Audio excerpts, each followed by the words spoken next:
다른 것도 아니고 사람 목숨이잖아요. 그러니까 인질 풀어주는 게 맞아요. 근데 인질 가지고 계속 이렇게 흥정을 한다는 것은 정말 좋아 보이지 않습니다. 이스라엘은 근데 요걸 좀 많이 먹어야 돼요. 왜냐면 그렇게 협상을 하기로 했으면 1단계 협상이 제대로 끝났으면 2단계로 가야 되는데, 그럼 지키지 않을 약속을 뭐하러 하냐 이거죠. 그러면 이제 이스라엘은 왜 지키지 않을 약속을 했느냐? 트럼프 때문에 한 거라고 밖에 볼 수가 없거든요. 그러면 2단계는 왜 안 들어가느냐? 네, 안녕하십니까. 서강대 유럽연구소의 박현도입니다. 저는 이슬람사, 중동사를 가르치고 공부하고 있습니다.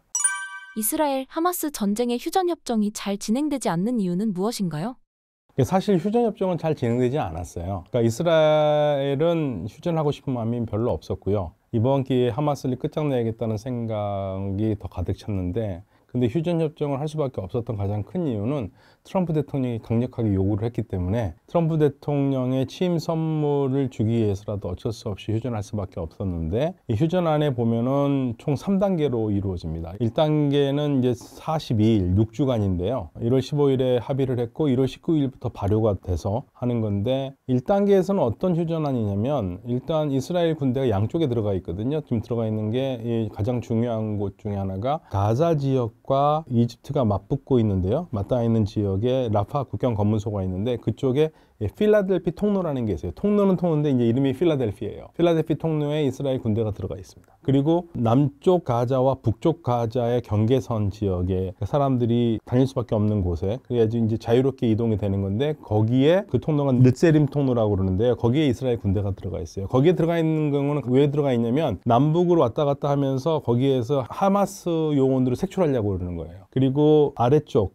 이집트와 국경 쪽에 자리 잡고 있는 이유는 불법 무기 같은 게 들어오지 못하도록 하기 위해서, 이집트 쪽에서. 그런데 이 1차 휴전협정에서는 이 남북 가자를 잇는 통로에서는 이스라엘 군대가 빠지기로 했어요. 그리고 가장 중요한 거는 양측이 인질 교환을 하기로 했습니다. 그러니까 하마스가 잡고 있던 이스라엘 인질을 33명을 넘겨주기로 한 겁니다. 그러니까 원래는 이제 25명의 살아있는 사람이 넘어갔는데, 이 협정에 보면은 죽은 사람까지 합쳐서라도 33명 넘겨줘야 된다는 게. 근데 그 사는 사람은 한 25명이 넘어간 것 같아요. 이스라엘은 거기에 이제 비례해서 1900명이나 되는 팔레스타인 죄인들을 풀어줬어요. 죄수들을. 이스라엘이 생각하는 죄수들을 풀어줬습니다. 그래서 1단계는 어느 정도 성공적으로 끝난 셈이에요. 근데 이제 문제는 뭐냐면, 1단계가 시작한 다음에 16일이 지나면 바로 2단계 협상에 들어가게 돼 있어요. 그러니까 1단계가 끝나기 전에 2단계 협상이 시작돼서 2단계에서 어떻게 할 것인가를 조율을 하고, 그리고 사실은 나와 있는 2단계 원래 가안은 2단계에 가면은 하마스가 살아있는 인질 모두를 다 넘기고 이스라엘은 군대를 다 빼는 겁니다. 이게 2단계의 골자고, 그것도 똑같이 42일이고요. 3단계는 이제는 재건이에요. 재건을 들어가는데, 그때도 하마스가 미처 넘겨주지 못한 인질들이 그 시신으로라도 있을 거 아니에요. 거기까지도 다 넘겨주기로 되어 있습니다. 그러니까 이렇게 단계적으로 되어 있는데, 그럼 1단계가 끝나기 전에 2단계 협상에 들어갔어야 되는 건데 2단계 협상이 전혀 안 됐어요. 그리고 이게 애초부터 회의적으로 봤던 게, 트럼프 대통령은 자기가 취임하면서 휴전을 시켰다라는 일단 큰 그림은 얻었어요. 그리고 박수를 받았죠. 야, 트럼프가 드디어 이 휴전을 시켰구나. 그런데 트럼프 대통령은 정작 뭐라고 그랬냐면, 이 휴전이 오래 갈지에 대해서는 부정적이라고 얘기를 했어요. 그리고 네탄야후 총리도 이거를 영구한 휴전이라고 보질 않았어요. 그러니까 2단계에 갈 마음은 사실 없었던 거죠. 그래서 이제 1단계가 끝난 다음에 2단계로 가야 되는데 2단계는 가지도 못하고, 이스라엘이 뭘 요구하냐면 1단계를 더 연장하자. 근데 이제 하마스는 우리가 왜 연장을 해야 되냐, 우리 다 지켰는데. 그러면서 이제 휴전 협상이 안 되기 시작했고, 그러니까 이제 미국이 중재를 들어서 미국이 뭐라고 그러냐면, 하마스에 니네 인질 다 풀어라. 하마스가 안 풀죠. 그러니까 이제 이스라엘이 때리기 시작했고요. 그러면서 휴전을 물 건너가게 된 겁니다. 그러면 누구 잘못이냐? 첫 번째로 일단은 저는 이건 꼭 짚고 넘어가야 될 것 같아요. 하마스가 인질을 다 넘겨주는 게 맞습니다. 그러니까 왜냐면 사실 사람 목숨 가지고 장난하면 안 되거든요. 인질들 가족들 생각해보면 자기네들이 협상의 용도로 쓰는 거라고 하겠지만, 이게 다른 것도 아니고 사람 목숨이잖아요. 그러니까 인질 풀어주는 게 맞아요. 근데 인질 가지고 계속 이렇게 흥정을 한다는 것은 정말 좋아 보이지 않습니다. 나쁜 거고요. 이스라엘은 근데 요걸 좀 많이 먹어야 돼요. 왜냐면, 아니 그렇게 협상을 하기로 했으면 1단계 협상이 제대로 끝났으면 2단계로 가야 되는데, 그럼 지키지 않을 약속을 뭐하러 하냐 이거죠. 자, 그러면 이제 이스라엘은 왜 지키지 않을 약속을 했느냐? 당연히 아까 말씀드렸듯이 트럼프 때문에 한 거라고밖에 볼 수가 없거든요. 그러면 2단계는 왜 안 들어가느냐? 군대를 빼야 되잖아요. 이스라엘 내부 사정이 있습니다. 이스라엘이라는 정치 체제는요, 우리와는 달리 내각제거든요. 우리는 의회를 해산한다는 것은 상상할 수가 없잖아요. 우리는 4년마다 의회 선거를 하고, 우리는 대통령제니까 의원들이 내각을 이루지는 않습니다. 근데 이스라엘은 내각제거든요. 120석이에요. 120석 중에서 61석을 얻는 정파가 여당이 돼요. 그리고 나라를 움직여요. 근데 네타냐후 총리의 연정은요, 68석이 됐어요. 근데 68석이 되니까 좀 안정적인 편이죠. 60석은 이제 넘었으니까. 근데 완전 안정적인 건 아니지만, 그래도 아무튼 이스라엘에서 60석 넘은 건 좀 넘어야 정권을 잡기 때문에 68석인데 그 중에 6석을 주기 한 정파가 1차 휴전을 하는 거에 대해서 반발하면서 나가버립니다. 그럼 몇 석 남았어요? 62석이 남았습니다. 62석인데 이 62석 중에 8석 정도를 차지하는 정파가 있거든요. 그 정파는 2차 휴전으로 들어가면, 우리가 지금 1차 휴전까지는 내가 봐주는데 2차 휴전 들어가면 우리도 나간다고 하는 사람들이에요. 그럼 그 사람들 나가면 어떻게 겠습니까? 네타냐후 정권이 무너져요. 두 번째 문제는, 이스라엘은 우리하고 조금 시스템이 다른데 3월 31일까지 집권 여당의 내각이 2025년 예산안을 통과시켜야 돼요. 근데 3월 30일까지 예산안을 통과 못 시키잖아요. 그러면 현 네타냐후 정부가 붕괴돼요. 다시 정부를 구성해야 돼요. 그러면 62석 가지고 통과시킬 수 있을 거라고 보지만, 그런데 종교정당이 있어요. 종교정당은 이스라엘에서 군 복무를 하지 않고, 그래서 이스라엘 사람들한테 굉장히 욕을 많이 먹는 정당인데, 여기 정당 대표가 이번에 만약에 군에 징집하지 않는 것을 확실하게 하지 않으면, 왜냐면 요즘 징집한다는 얘기도 많이 있었거든요. 하지 않으면 우리는 예산안 통과 못하게 하겠다. 큰일 나죠. 그래서 정파가 필요한 상황이에요. 그러니까 어떻게 해서 이 예산을 통과를 시켜야 되고, 아니다 다를까 가자 지역을 폭격하기 시작하니까 집 나갔던 그 정파 사람들이 돌아와서 다시 이스라엘 네타냐후 정부가 68석이 됐습니다. 그러니까 이러한 내부적인 문제가 있어요. 그래서 휴전을 하기가 어렵다. 현재로서는. 하더라도 3월 30일을 넘어서나 하지 않을까. 현재로서는 그렇습니다. 이스라엘 정부가 네타냐후 비리 수사를 하던 검찰총장을 해임하려던 이유는 무엇인가요?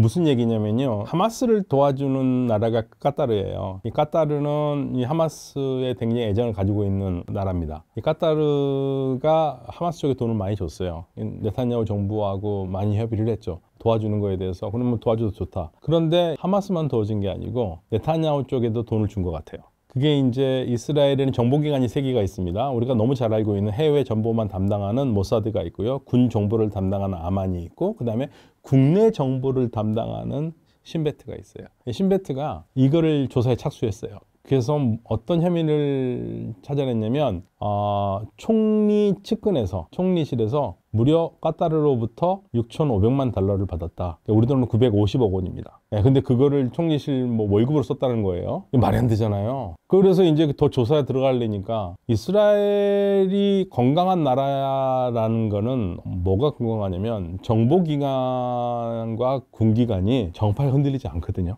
우리는 정권만 바뀌면 정보기관 이렇게 하니라고 난리가 나잖아요. 근데 이스라엘은 그런 게 없어요. 그게 굉장히 자랑스럽게 했던 나라인데, 네타냐후 총리가 신베트 국장을 해임하겠다. 이게 나온 거예요. 그러니까 이거는 이스라엘 역사상 처음 있는 일이거든요. 그러니까 이제 주변 사람들은 다 그런 생각하죠. 얼마나 구리면 그렇느냐. 그렇게 하겠다는 게 이제 3월 16일이고 3월 18일부터 가자를 좀 집중적으로 때리기 시작했어요. 그래서 이제 까마귀 달자 배 떨어진다고 의심 안 할 수가 없는 거죠. 그러니까 휴전이라는 게 이게 예산안에다가 그다음에 정파 연정 무너지는 거 그것도 있지만 따라 이거 덮기 하는 것도 아니냐. 이런 얘기가 나오는 겁니다. 트럼프 2기에 따른 앞으로의 이스라엘 행보는 어떻게 될까요? 일단은 일기 때와 마찬가지로 트럼프는 이스라엘 편에 들어서 있는데, 또 그런데 우리가 그렇다고 해서 트럼프를 오해해서는 안 되는 게, 트럼프가 압도적으로 이스라엘 지지하긴 하지만 반드시 이스라엘에 끌려가지는 않아요. 그러니까 네타냐후 총리는 이전에 바이든 행정부를 사실 질질질 끌고 다녔거든요. 트럼프는 그게 끌려다니지는 않을 거예요. 자기가 원하는 걸 얘기를 하고 있고 하면은 네타냐후 총리가 그거를 거부할 수가 없어요. 그렇지만 큰 기조로 보면은 트럼프의 이스라엘 사랑은 굉장히 유달리 깊고요. 일기 때 그런 책이 나왔죠. 트럼프 대통령이야말로 미국 역사상 최초의 시온주의 대통령이라고 얘기가 나왔을 정도로, 그런 책이 있을 정도로 이스라엘에 대해 우호적이기 때문에 이스라엘 중심으로 하는 정책은 갈 겁니다. 이란이 핵을 포기하지 않는 근본적인 원인이 있을까요?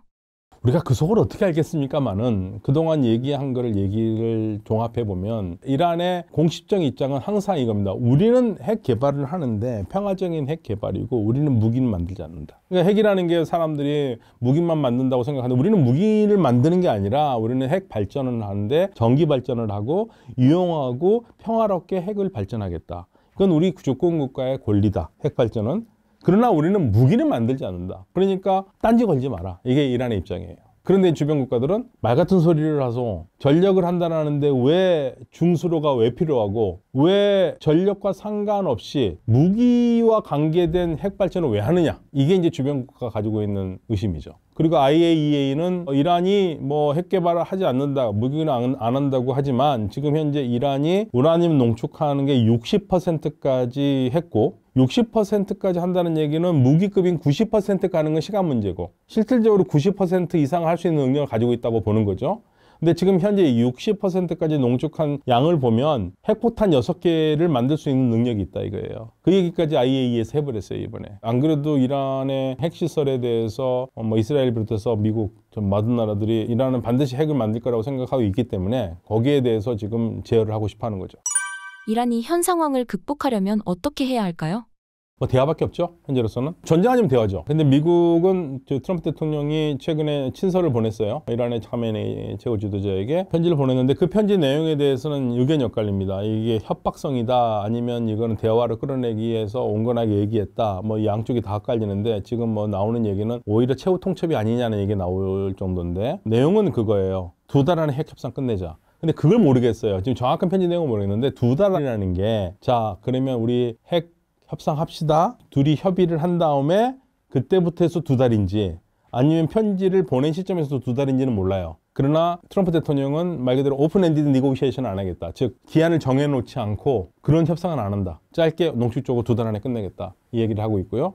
트럼프 대통령은 집권 전부터 이란, 그리고 집권 직후에도 그랬지만 이란이 핵무기를 포기를 해라.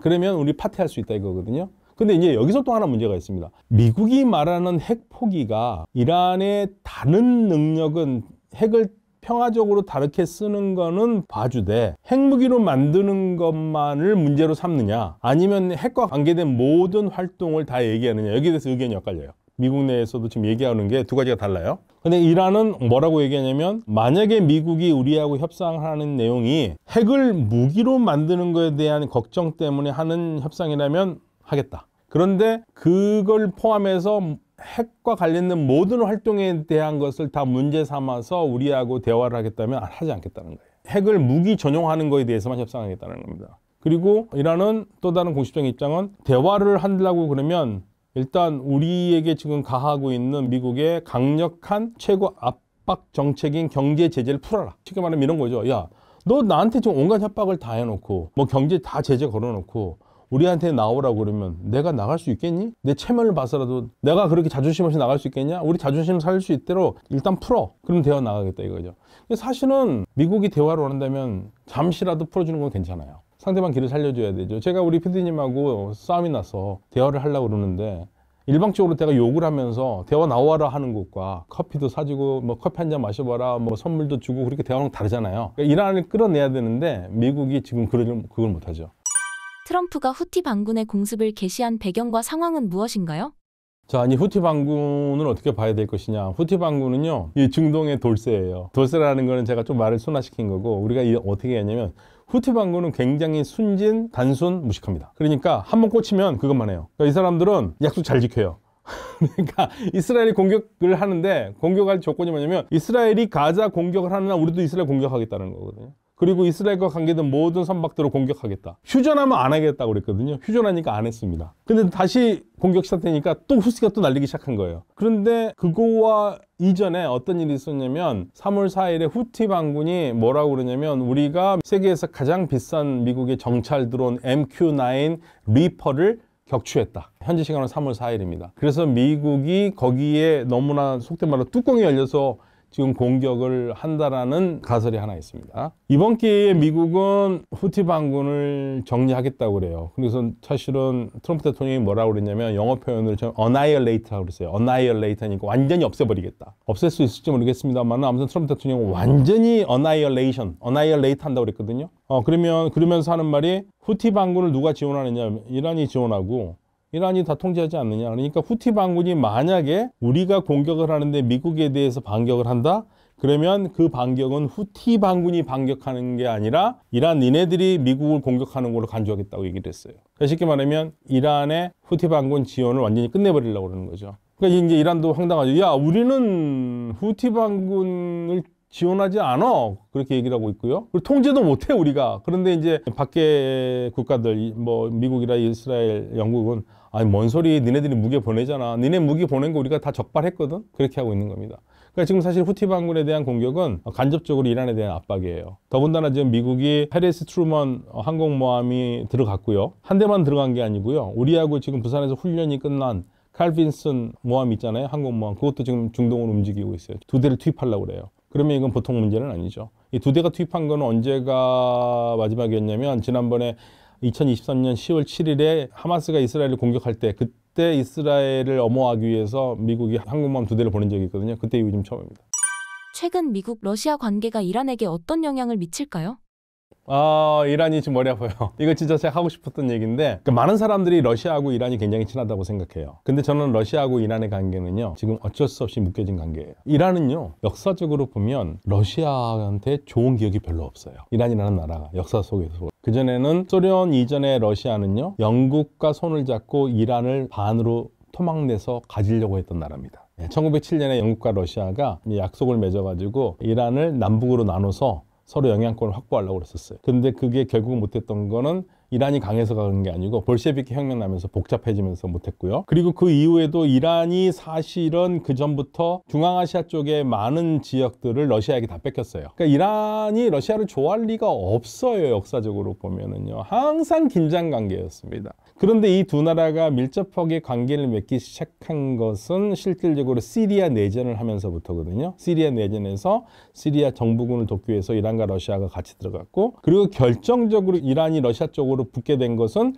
트럼프 대통령이 제재를 강력하게 하면서 이란이 북쪽으로 올라가죠. 그러면서 러시아 중국 편에 들어서기 시작했던 거죠. 샹하이 협력기구라는 것으로. 그런데 그때만 해도요. 러시아와 중국은 이란은 기본적으로 친서방이다. 그러니까 이런 말하면 아무 사람들이 저보고 웃어요. 이란이 무슨 친서방이냐. 근데 이란 사람들은요. 굉장히 서방 지향적이에요. 그리고 오랫동안 서방과 기술 협력을 했고 그리고 너무 잘 알잖아요. 우리도 막말로 해가지고 러시아 기술이 더 좋습니까? 프랑스, 독일 기술이 더 좋습니까? 그럼 말할 것도 없잖아요. 그러니까 이란 사람들 그걸 알고 있거든요. 그러니까 러시아, 중국 입장에서 얘네들은 늘 뭐 상황만 좋아지면 유럽과 이란 애들인데 근데 지금 지네 상황이 어려우니까 우리한테 올라온다? 뭐 받아주기는 하자. 그래서 좀 대면대면한 관계를 유지를 했어요.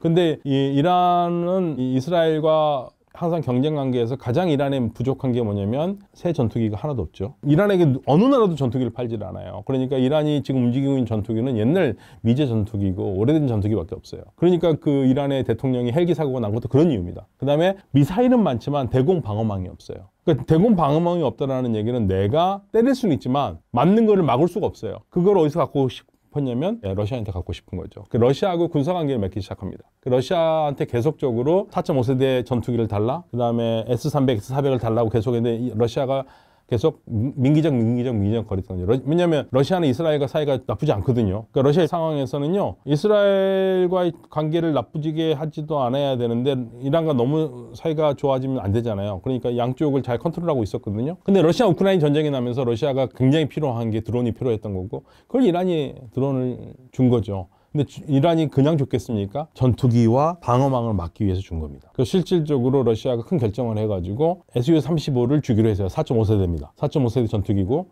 그런데 그거를 그냥 주는 게 아니라 부품으로 갖고 들어가서 러시아 기술자들이 이란에서 조립하는 거예요. 그러니까 기술은 절대 안 주겠다는 얘기죠. 그리고 방어망도 주겠다. S-300, 400을 주겠다. 그래서 몇 대가 들어와서 아마 작동하고 있는 걸로 알고 있어요. 그러니까 거기까지가 이란과의 군사 관계였던 거예요. 그런데 이제 트럼프가 들어서면서 미국과 이란과의 관계가, 미국과 러시아 관계가 좋아지잖아요. 그래서 우크라이나 전쟁도 멈출 것 같잖아요. 그리고 러시아가 이란 문제도 중지할 수 있다고 트럼프에게 얘기를 하는 얘기가 나왔잖아요. 그러니까 이제 이란이 바짝 긴장합니다. 왜 긴장하겠습니까? 러시아 우크라이나 전쟁에서 미국이 러시아 편 들어줬죠. 그러면 러시아도 뭐 하나 줘야 되잖아요. 미국이 러시아한테 원하는 게 뭐겠습니까? 이란이겠죠. 이란 잘 해가지고 우리하고 좀 얘기할 수 있게 할 수 있잖아요. 그러니까 이란 쪽에서는 중도파들, 진보파들 전부 다 그런 얘기를 해요. 신문들에서 러시아 믿지 말자. 러시아 잘못하면 우리 팔아넘길 수 있다. 트럼프한테 우크라이나 받고 이란을 트럼프한테 팔아넘길 수 있다. 러시아 믿지 말자. 이런 얘기가 나오는 거예요. 그래서 러시아가 중재를 한다는 거에 대해서 이란이 그닥 좋아하지 않습니다. 사우디도 중재를 하려고 그러는데 근데 이란은 오히려 우리는 미국과 대화를 한다면 미국 니네들 있잖아 우리하고 대화하고 싶으면 그래 오만을 통해서 간접 대화 가능하다 이런 식으로 얘기를 하고 있고요. 이란은 오만을 통해서 하는 걸 되게 좋아해요. 근데 러시아나 이런 데에 대해서는 일단 부정적이에요. 그게 엄밀히 말해서 러시아와 이란의 관계를 아주 잘 보여주는 현주소예요. 근데 요즘 최근에 작년부터 미국의 좀 보수적인 싱크탱크들에서 이런 말들을 만들어내고 있어요. 축이라는 말을 만들었는데 axis of upheaval. 그러니까 우리말로 이제 격변의 축으로 번역을 하는데 격변의 축이다. 그러면 격변의 축이 어떤 엑시스냐? 러시아, 중국, 북한, 이란 네 나라가 군사적으로 협력을 하고 있고 이게 우크라이나 전쟁 이후에 벌어진 현상이고 이게 단순히 우크라이나 전쟁 때문에 잠깐 생겼다가 없어질 것 같지는 않다. 그러니까 우크라이나 전쟁이 끝나도 이 네 나라의 군사적 협력은 계속될 가능성이 있다. 그럼 이 네 나라의 군사적 협력은 결국에는 목표가 뭐냐? 미국의 헤게모니를 무너뜨리는 거다. 그래서 이란을 그 틀에서 보려고 하는 눈이 있어요. 미국의 보수적인 싱크탱크에서는. 지금 현재 지금 세상을 보는 하나의 눈입니다. 근데 우리가 이제 북한이 거기에 포함되어 있기 때문에 우리도 이제 그거를 염두에 두지 않을 수가 없죠. 미국은 러시아와의 관계 개선으로 어떤 이익을 얻을 수 있나요? 일단 전쟁을 끝내고 싶어 하는 트럼프 대통령의 의지가 담겨 있죠. 큰 그림을 그린다면 이거예요. 이거는 트럼프 대통령이 이전에 바이든 행정부 때 시카고 대학의 석학인 그 미어샤이머 교수가 항상 하는 얘기인데 미국의 궁극적인 목표가 뭐냐? 중국 잡는 거 아니냐? 그러니까 중국을 잡으려면 러시아하고 친해져야겠니? 너멀어져야겠니? 러시아를 우리 편에 둬야지. 그래야지 러시아가 중국하고 손을 안 잡는 거고. 그걸 반대로 생각해보자. 우리가 냉전 시대에 소련과 경쟁할 때 중국을 우리 편에 두고 경쟁을 하지 않았느냐. 그게 우리한테는 좋으니까. 안 그러면 중국이 소련 편 들으면 큰일 나니까. 지금은 그 반대 아니냐. 이제 우리가 중국을 상대해야 되니까 러시아를 우리 편에 둬야 되는데 왜 그렇게 바보같이 우크라이나 전쟁에 올인을 해서 결국에는 식량 자급자족도 안 되고 자원 자급자족이 안 되는 중국이 러시아의 도움을 받아서 식량도 받고 자원도 받을 수 있는 그런 상황을 왜 몰고 가느냐. 이게 이제 미어샤이머 교수의 지적이었고 사실은 뭐 미어샤이머 교수가 영향을 줬는지 안 줬는지 모르겠습니다만은 트럼프는 바로 그 길로 하고 있어요. 러시아를 우리 편에 둬야 된다. 적어도 중국 쪽은 뛰어나야 된다. 그게 큰 그림입니다. 우크라이나의 현 상황이 이란의 미래와 유사하다는 시선이 있던데 어떻게 보시나요? 우크라이나 상황과 비슷하다는 거를 어떻게 이해해야 될지 모르겠는데요. 우크라이나 상황은 좀 다릅니다. 근데 이제 제가 말씀드린 것처럼 한 가지 비슷하다는 건 딱 한 가지 있죠. 그러니까 미국과 러시아의 협상 속에서 우크라이나와 이란이 희생양이 될 수 있다는 그런 얘기겠죠. 아까 말씀드렸듯이 러시아가 원하는 우크라이나를 미국이 그냥 양보를 하고 그동안 미국이 계속 우크라이나를 지원했는데 반대급부로 러시아 너희들하고 좀 군사협력 관계가 있는 이란 우리가 핵 문제에 있으니까 너희들 도와서 우리가 핵 문제를 풀자. 그러면 러시아는 우크라이나에 대해서 미국의 양보를 얻어냈으니까 미국을 위해서 미국이 이란과 협상을 해서 미국을 돕는 그림이 되겠죠. 그러면 이란의 희생양이 되겠죠. 그걸 이제 이란에 있는 정치인들이나 언론들이 두려워하는 겁니다. 러시아 믿지 말아라. 러시아가 우리를 미국에 팔아먹을 수도 있다. 그런 얘기입니다. 미국의 대외 정책이 앞으로 이란에게 어떻게 작용할까요? 양측은 목소리는 높이고 있지만 궁극적으로 전쟁으로 가면 양쪽 다 공멸이에요. 이런 얘기를 하면 많은 분들이 놀래요. 무슨 이란이 그렇게 강해? 박현도는 맨날 이란 강하다고 이란 건드리면 박살난다고 맨날 그러는데 근데 그건 제 말이 아니고 미국에서 시뮬레이션을 돌렸었습니다. 사실은 트럼프 일기 때 이란과 전쟁 얘기가 나왔었을 때 미국에서 시뮬레이션 돌려보니까 미국의 피해가 너무 커요. 전쟁은 이기겠죠, 미국이. 근데 미국이 상처뿐인 영광밖에 안 된다 이거예요. 그리고 이란도 전쟁에서 미국에서 이길 수는 없다 하지만 피해는 엄청나게 줄 수 있고요. 이 단순히 미국과 이란의 전쟁이 미국과 이란의 전쟁이 아니라 중동 전체를 쑥밭으로 만들어요. 그러면 중동 전체가 쑥밭이 되면 중동에서 석유를 수입하는 전 세계가 쑥밭이 되는 거고 세계 경제는 마비가 되는 거거든요. 이란이 그걸 너무 잘 알아요. 이란이 너무 잘 알기 때문에 대화를 하기 위해서 미국이 계속적으로 이란이 대화를 안 나오니까 군사적 압박이나 경제적 압박을 하려고 그러는데 그러면 이란이 손들고 나오겠지. 근데 이란은 그렇지 않습니다. 이란은요 지금 뭐라고 그러냐면 그 전쟁 해보려면 해봐. 우리 때려봐. 우리는 이렇게 굴욕적인 상황에서 대화 안 해. 우리도 대화를 하고 싶지만 지금 대화할 조건이 안 되고 대화를 하기 위해서 우리를 무력으로 한다? 그럼 우리도 무역에 맞설 수밖에 없어. 전쟁 감수하겠다. 전쟁 감수하겠다 그러면 이란은 나 맞더라도 나만 죽지 않겠다는 적정으로 나올 가능성이 크거든요. 그러면 사실은 의미가 없죠. 그래서 양측이 대화를 하는 게 최선책이라는 걸 서로 알고 있고요. 그 목소리를 높이고 있지만 궁극적으로 양측은 대화를 할 거라고 저는 믿어요. 대화하지 않고서는 이건 답 안 나와요. 그럼 전쟁을 해야 되는데 전쟁을 하면 당연히 미국이 이기겠죠. 근데 그게 피해가 너무 커요. 전 세계적으로. 미국의 피해가 너무 크고 그렇게 해서 이기는 의미가 없죠. 전쟁을 하지 않고 이기는 게 제일 좋은 거거든요. 전 대화에 방점이 있다고 봅니다. 이란 국민들의 현재 생활 수준은 어떤가요? 안 좋죠. 이란의 유일한 수입원이라는 게 자원인데 자원 제재를 계속 받았잖아요. 석유가스 수출을요. 쉽게 말하면 블랙마켓에서 석유를 팔았거든요. 석유가스를. 그래도 바이든 행정부 때는 좀 눈을 감아줘서 그래서 그나마 팔고 있었고 그래서 상당히 많은 350만 배럴까지 생산했다 그런 얘기까지 나오는데 근데 다시 이제 트럼프가 막고 있잖아요. 블랙마켓까지 막고 있어요. 그럼 갈수록 이제 더 힘들어지겠죠. 환율이라는 게 굉장히 엄청나게 중요한 지표는 아니라고 할 수 있지만 환율만 얘기를 보면은 2015년에 이란 핵협상이 났었을 때보다 지금 이란 환율이 33배가 떨어졌습니다. 33배가요. 1달러를 2015년 7월 달에는 약 32,500 리알이었거든요. 지금 100만 리알입니다. 1달러가 100만 리알이에요. 지금 이란의 최고액 화폐 200만 리알이 또 나왔어요. 그만큼 이 경제가 인플레이션이 심하고 해마다 인플레이션이 40%예요. 말 다 했죠. 경제 어렵습니다. 이란을 중심으로 중동 지역의 갈등이 더 악화될까요?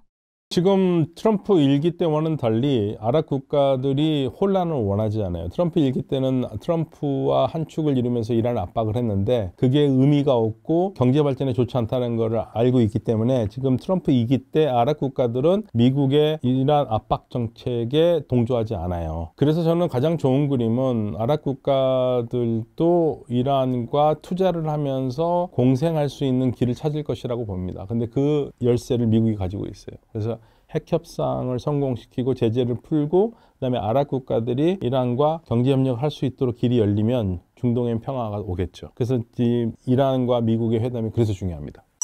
시리아가 굉장히 혼란스럽다던데 정확히 어떤 상황인가요? 시리아 상황은 너무 복잡해요. 내전은 끝났지만 완전한 시리아라는 국가가 이루기는 어려워요. 그래서 지금 크게 시리아를 형성하고 있는 거는 지금 임시정부, 튀르키예의 후원을 받는 임시정부가 수도는 장악했습니다. 그렇지만 북동쪽에 있는 쿠르드족과는 서로 공생하기로 협력을 맺었지만 그리고 어느 정도의 쿠르드인들의 자치권을 허용을 하긴 했거든요. 근데 이 관계가 얼마나 오래 갈지를 잘 몰라요, 사실은. 왜냐하면 현 임시정부를 지원하는 튀르키예가 이 쿠르드를 너무 싫어해요. 왜냐하면 시리아에 있는 쿠르드가 튀르키예에서 독립운동을 하고 있는 쿠르드와 같은 족속이라고 보기 때문에 얘네들이 시리아에서 건재한다면 지속적으로 튀르키예 국가 안보에 위험이 됐다고 믿기 때문에 없애려고 해요. 그런데 없애지 못하고 있는 게 이들 쿠르드를 누가 지금 지원하고 있냐면 미국이 지원하고 있습니다. 이스라엘은 이 새로 지금 임시정부의 이슬람 근본주의자들이거든요. 얘네를 믿을 수가 없어요. 그래서 시리아 쪽으로 이스라엘이 장악하고 있는 골란군을 좀 더 안전하게 지키기 위해서 시리아 쪽으로 더 들어가서 시리아의 남부 쪽 땅들을 지금 장악하기 시작했어요. 나갈 마음 없어요. 레바논 위쪽으로 연결돼 있는 그전에 러시아의 공군기지와 해군기지가 있던 이 따르투스 라타키아 이쪽은요. 원래 임시정부 애들이 쫓아낸 전 정부의 지지층들이 살고 있는 곳이거든요. 약 200만이 있는데 그쪽에서 최근에 이 극단주의자들, 이 현재 그 임시정부의 극단주의자들이 주민들을 1,000명 이상 학살을 했어요. 그래서 여기에서도 지금 나오는 게 여기를 차라리 떼어내서 여기를 전 정권의 핵심 세력이었던 알라위 정파의 국가로 만들어주는 게 더 낫다라는 얘기가 나오고 있어요. 그러니까 시리아가 지금 토막 나고 있는 상태예요. 그래서 이 시리아가 완전하게 예전처럼 완전한 국경을 가진 예전의 국경을 찾기는 쉽지 않은 상황이고 언제든지 내전이 발발할 수 있는 상황인데 국제사회가 내전이 있으면 또 혼란이 되기 때문에 어떻게 해서든지 내전이 안 나도록 일단은 진정시키고 있는 상태라고 그럴까요? 근데 언제라도 내전이 터져도 전혀 이상하지 않은 그런 불안정한 상태입니다.